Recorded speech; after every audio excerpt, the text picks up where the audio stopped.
안녕하세요. 결혼한 지 13년 만에 이혼한 40대 주부입니다. 어디다 이야기라도 해야 제 속이 풀릴 것 같아 이렇게 펜을 들었어요. 글재주가 있는 편은 아니다 보니 이야기가 두서가 없을 수도 있겠지만 그래도 한번 해보려고요. 남편하고는 서로 장사하다가 알게 된 사이예요. 저는 당시 시장에서 분식집을 했고 남편은 신발 가게를 했어요. 6살의 나이 차이에도 불구하고 금세 가까워질 수 있었던 건 남편이 저희 친정오빠랑 동갑이었거든요. 그래서 저도 모르게 장사하는 동안 의지를 많이 했던 것 같아요. 그리고 남편은 남편대로 그런 저를 귀엽게 봤던 것 같고요. 그래서 사귀자 어쩌자 말은 정확히 오가지 않았지만 점점 연인 사이처럼 발전이 되어가지고 그렇게 알고 지낸 지 4년 만에 부부의 연을 맺게 되었습니다. 그리고 이때까지만 하더라도 양가에서도 흔쾌히 허락한 결혼이었기에 모든 게 무르르듯 자연스럽게 흘러갔네요. 그런데 결혼한 지 1년 만에 제가 임신을 했고 남편과 상의 끝에 제가 하던 분식집을 닫게 되었습니다. 제가 입덧이 너무 심하기도 했고 그렇다고 아르바이트생을 쓰자니 그건 그거대로 상황이 여의치가 않았거든요. 그리고 이후로 한 3년 동안은 전업주부로 살았는데 솔직히 마음이 편하진 않았습니다. 갑자기 전업주부가 되면서 남편이 주는 생활비로 살게 되었는데 막상 남편이 벌어오는 돈을 보니까 제 생각만큼 잘 되는 건 아니더라고요. 남편 장사하는 스타일이 앞에서 남기고 뒤에서 밑지는 식이라는 걸 결혼하고 나서야 알았어요. 아무튼 그래서 어쩔 수 없이 남편이 주는 생활비가 너무 적을 때는 친정어머니한테 손을 벌리기도 했었네요. 물론 저라고 처음부터 철딱서니 없이 바로 친정어머니한테 도와달라 했던 건 절대 아닙니다. 당연히 처음엔 남편에게 더 달라고 했었죠.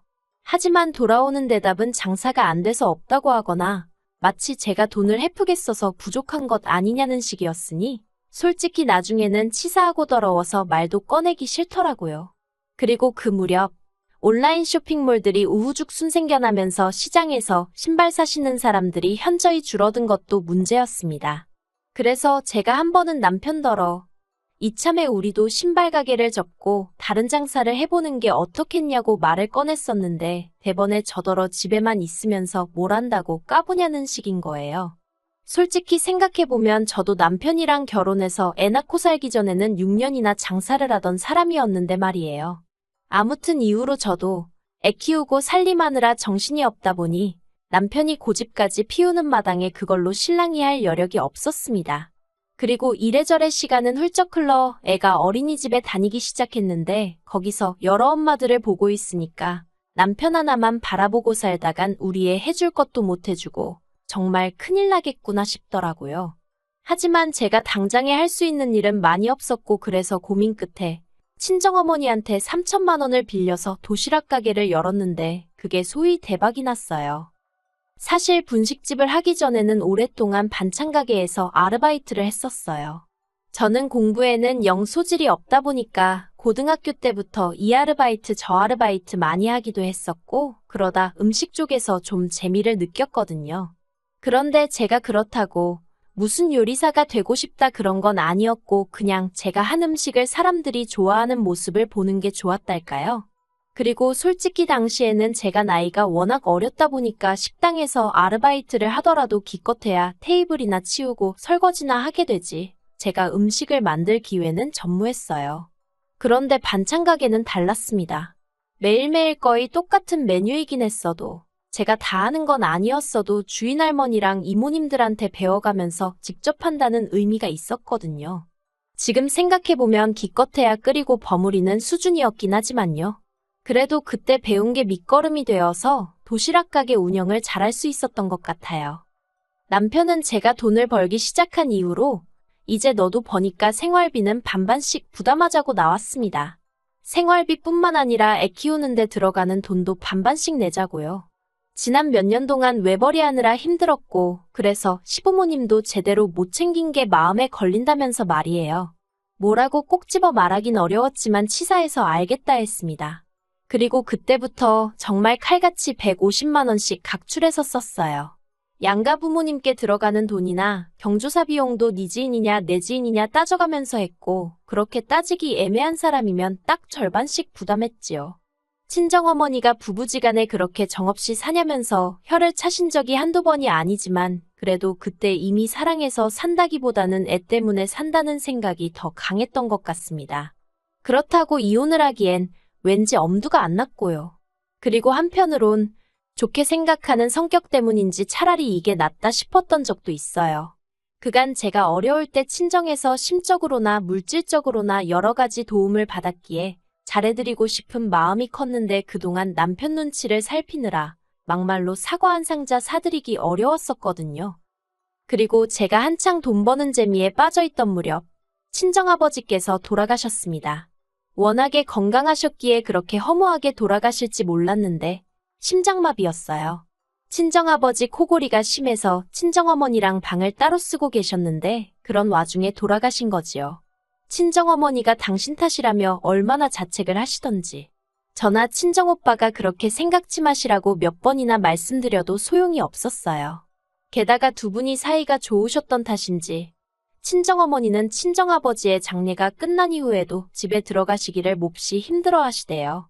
그래서 친정오빠가 2달 정도 모시고 살았는데 언니도 친정어머니도 서로 힘들고 불편해하더라고요. 그래서 친정어머니와 상의 끝에 살고 계시던 집을 정리하고 실버타운으로 가시게 되었습니다. 실버타운에 들어가는 보증금 4억은 아파트를 매매하고 나온 돈으로 됐고 훗날 친정어머니가 돌아가시면 그 보증금은 제가 받기로 했습니다. 생활비는 친정오빠랑 저랑 반반씩 부담하기로 했고요. 사실 어떻게 이야기를 해야 할까 싶었는데 친정오빠가 먼저 이런 건 확실히 해두는 게 좋다며 자기가 나서서 정리를 해줬어요. 그리고 여담이지만 친정오빠는 장가갈 때 친정어머니가 따로 집을 해주신 반면 제가 결혼할 때는 친정 형편이 여의치가 않아서 친정오빠만큼은 받지 못했거든요. 그래서 친정오빠가 저에게 늘 미안한 마음을 갖고 있었다는데 전 정말 몰랐답니다. 외에도 친정오빠와 많은 이야기를 주고받았지만 남편한테 따로 이야기를 하지는 않았어요. 친정아버지가 돌아가시고 얼마 지나지 않았을 때 제가 남편더러 친정어머니가 힘들어하셔서 어떻게 할지 고민이라고 이야기를 꺼냈는데 기껏 한다는 소리가 알아서 잘해 한마디였으니까요. 관심이라곤 정말 눈꼽만큼도 없는 사람한테 제가 뭐 한다고 시시콜콜한 이야기를 하고 싶었겠어요. 그래서 그냥 실버타운으로 모셨다고만 말하고 말았지요. 그리고 이후로도 남편은 말이라도 장모님 뵈러 한번 가보자 한 적이 없습니다. 저도 그런 남편한테 같이 가자고 한 적도 없고요. 한편 저희 시어머니는 신우와 함께 살고 계세요. 신우는 남편보다 4살이 많고 고등학교에 다니는 애도 있습니다. 남이 집 일이라 이러쿵저러쿵 말하기는 그렇지만 월세 전세 반전세를 전전하다가 시아버지가 돌아가신 이후로 혼자 되신 시어머니가 적적할까봐 걱정이네 어쩌네 하더니 은근슬쩍 들어가서 살더라고요. 그리고 대신이라고 해야 할지 이후로 생활비는 신우네가 낸다대요. 그런데 사실 어디 살든 세 식구가 살려면 생활비는 드니까 제가 보기에는 신우가 자기들이 시어머니 생활비를 댄다고 표현하는 건 좀 웃긴 것 같거든요. 월세를 내는 것도 아니니까요. 게다가 신우는 누가 물어보면 꼭 자기가 친정엄마를 모시고 산다는 식으로 이야기를 하는데 그것도 속사정을 다 아는 저 같은 사람이 들으면 웃을 일이지요. 아무튼 그런 상황이었는데 하루는 신우가 저랑 저희 남편이랑 있는 자리에서 저희 친정어머니가 계신 실버타운은 어떻냐며 이것저것 물어보더라고요.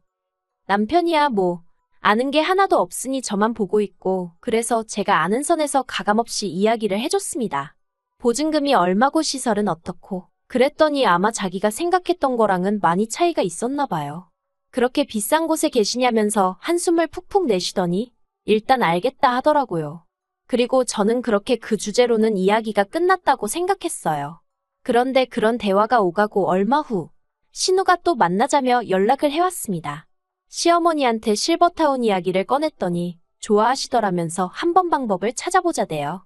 인터넷 찾아봐도 되고 한번 가보면 좋을 건데 왜 나한테 그러나 싶었지만 일단은 알겠다 했습니다. 정말이지 이때만 해도 그저 저한테 뭐 더 물어보고 싶은 게 있어서 그런가 보다 했지 그런 이야기를 꺼내줄은 생각도 못했다니까요.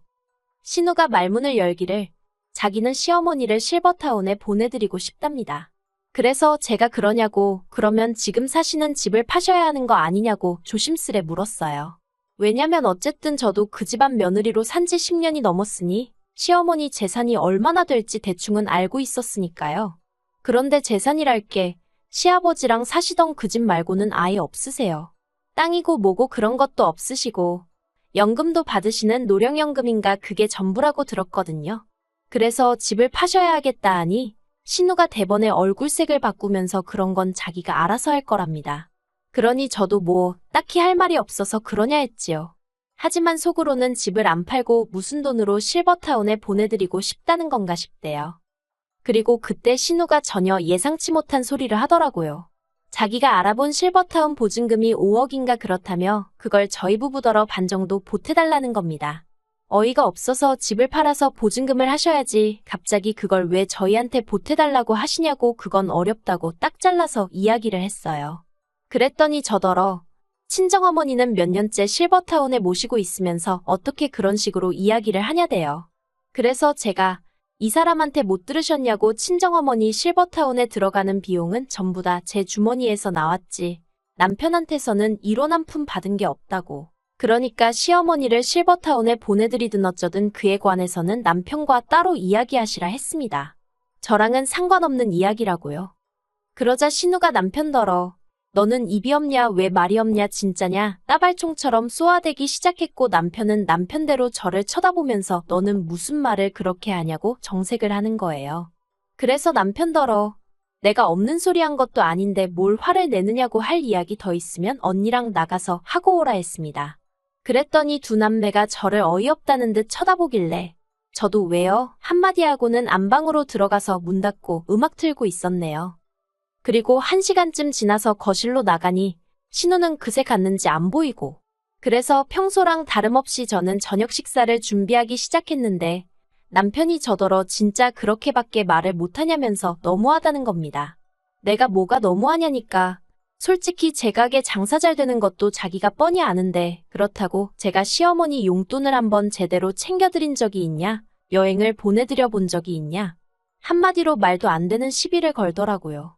한창 도시락 가게 시작하고 자리 잡내만에 하고 있는 사람한테 이제 너도 돈 버니까 생활비 반반 내자 어쩌자 했던 사람이 누군지 잊었냐고. 그렇게 먼저 선 긋고 네 돈 내 돈 나눌 때는 언제고 이제 와서 나더러 너무하다니 당신이야말로 그러는 거 아니라고 저도 맞받아쳤어요. 저녁 준비고 뭐고 성질이 나서 애만 데리고 나와서 저녁 사 먹고 집에 들어갔습니다. 그랬더니 남편이 또다시 얘기 좀 하자더니 아까랑은 사뭇 다른 분위기로 나오더군요. 저더러 신우네 사정도 생각 좀 해달랍니다. 알고 보니까 신우랑 시매부가 시어머니네 들어가서 살기 시작한 이후로 부부 사이가 많이 안 좋아진 모양이더라고요. 그렇지만 그건 신우네 사정이고 막말로 그렇다고 제가 시어머니 실버타운 보증금 2억 5천을 줄 일은 아니잖아요. 하지만 어찌나 남편이 애걸복걸인지 그래서 제가 그럼 당신은 돈을 얼마나 모아뒀냐 물었습니다. 솔직히 말해서 남편이 하다못해 한 1억 5천은 있다고 하면 그래 실버타운 보증금이야 시어머니 돌아가시면 돌려받는 거니까 하고 제가 얼마라도 보탠다는 심정으로 해줄까도 싶었거든요. 미운하고 우나 남편 어머니고 제 자식 할머니니까요. 그런데 남편이 자기가 모아둔 돈이 어딨냐입니다. 그달 벌어서 생활비 대고 나머지는 사업에 재투자를 했느니 어쩌느니 하는데 제가 정말 하다못해 신발 가게가 1개에서 2개로 늘었다거나 무슨 공장을 차렸다거나 그랬으면 말을 안 했을 거예요. 그런데 그런 것도 아니면서 모아둔 돈도 없다 하니 정말 황당하더라니까요. 그래서 제가 모아둔 돈도 없으면서 지금 나더러 그 큰 돈을 해달라는 거냐고 말이 된다고 생각하냐고 그랬어요. 당신이야말로 우리 엄마한테 돈 10만 원 줘본 적 있냐고 그것도 아니면서 정말 사람이 뻔뻔하다고요. 그랬더니 남편이 한다는 소리가 저더러 며느리란 사람이 왜 이렇게 시어머니 일인데 계산적이냐면서 이런 식으로 하면 저랑 못 산답니다.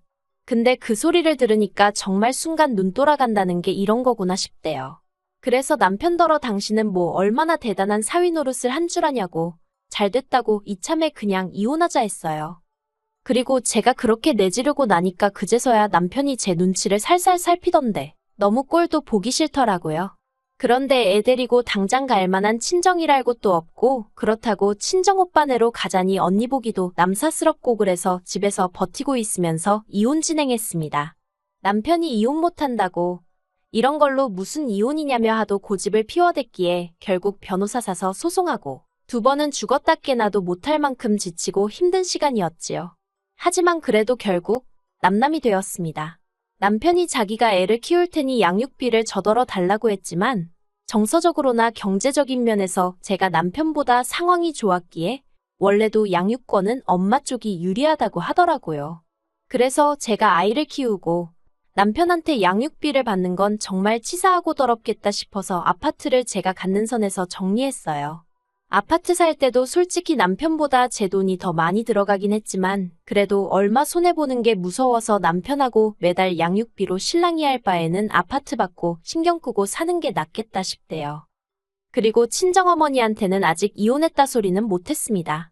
워낙에 남편이 얼굴을 비추지 않으니 어차피 저희 둘 사이가 안 좋다고 어느 정도 짐작은 하고 계시기도 했는데 굳이 이혼했다 소리까지 할 필요가 있겠나 싶더라고요.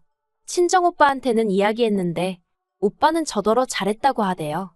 제가 괜히 애 때문에 참고 살다가 남편 뒤치다꺼리까지 하게 될까봐 걱정이 많았다며 그렇다고 오빠가 돼서 이혼하라 소리를 할 수도 없어서 답답하던 차였다면서요. 하지만 시댁의 반응은 난리도 아니었습니다. 시어머니는 당신이 언제 실버타운에 가겠다고 했냐며 신우한테 괘씸하다고 크게 혼을 내신 모양이더라고요. 그리고 신우도 자기가 생각이 짧았다며 저더러 마음 풀고 자기 남동생 한 번만 봐주라며. 하지만 이상하게도 그런 시댁 식구들의 모습을 볼수록 남편에 대한 마음이 정리가 되는 기분이었어요. 아, 저기에 다시 발을 담글 순 없다. 그런 생각이었달까요? 그래서 지금은 애랑 둘이 사는데 애가 철이 든 건지 제 앞에서 웬만하면 아빠 보고 싶네 그런 소리를 안 해요. 괜히 저랑 남편 때문에 애가 일찍 철이 든 것 같아서 미안하기도 하고 마음이 좋지 않습니다. 그래도 언젠간 애도 이해해주겠지요. 저는 앞으로도 계속 성실하게 제 일 열심히 하면서 좋은 엄마이자 좋은 딸로 살게요.